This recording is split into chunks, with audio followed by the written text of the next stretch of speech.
Buenos días, les habla el Padre Miguel Soler desde Filipinas. El Evangelio de hoy es de San Marcos, y dice así: Cuando a los pocos días entró Jesús en Cafarnaúm, se supo que estaba en casa.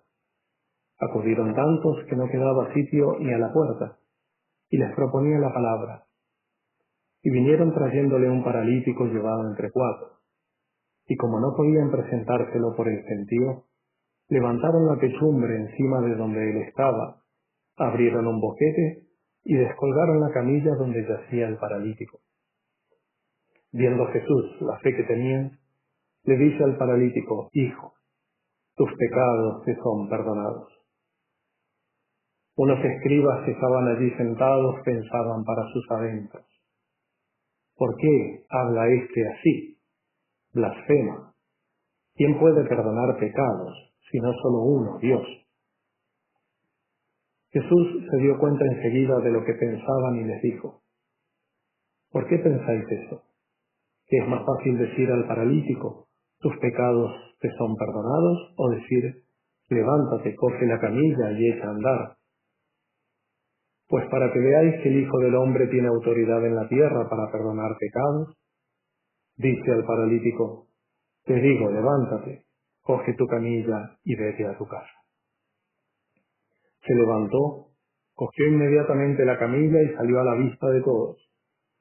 Se quedaron atónitos y daban gloria a Dios, diciendo: nunca hemos visto una cosa igual. Palabra del Señor. Los escribas dicen o piensan mejor que perdonar los pecados solo toca a Dios. Como otras veces, dicen una verdad que no entienden del todo y la usan para atacar a Cristo. Solo Dios puede perdonar pecados, porque la naturaleza más íntima del pecado está en la ofensa a Dios, en poner nuestra voluntad en contra de la suya. Solo Dios puede perdonar pecados porque Él es el ofendido. Pero no solamente eso, también es el único por su poder, porque es aquel que puede dar vida después de la muerte del alma. Es el único porque es el que puede restaurar el orden de la justicia.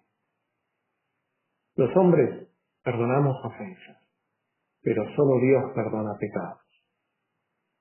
Y sobre todo, es el único porque, además del perdón, quiere ofrecer algo totalmente distinto que solo Él puede dar, que es la gracia, que es la presencia de Dios en el alma.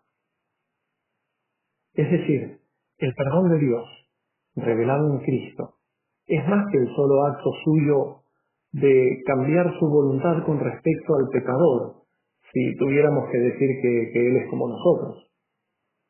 Es más que el no exigir un castigo o no exigir una reparación por la ofensa, aunque también es eso y más. El perdón de Dios es algo que renueva todo el ser, que recorre todo el ser y lo renueva, el ser humano y el ser creado, también la creación misma. Así como el pecado es algo también que lo atraviesa todo. El perdón de Dios en ese sentido lo atraviesa todo. Solo Dios puede perdonar pecados, sí. Cristo lleva esa verdad hasta donde nadie podía imaginar, pero Él debe hacerlo, y ellos deberían aceptarlo porque es el mismo Dios quien lo dice, y habla por medio de su poder, por medio de sus milagros. Aquí en el Evangelio de hoy, entonces, no es solo el hecho de que Cristo se declara Dios, es decir, con poder de perdonar, y que lo muestra con la curación.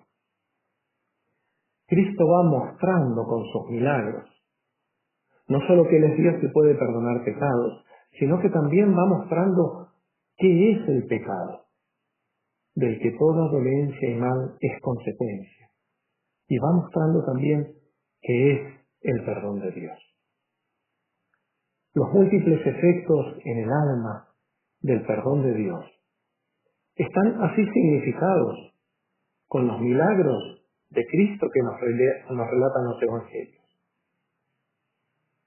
Su perdón y gracia libera del poder del demonio, hace ver a quien no ve, a quien no puede ver, mitiga el dolor de las heridas en otras de las curaciones, reintegra desde el estado de leprosía a la comunión de la Iglesia.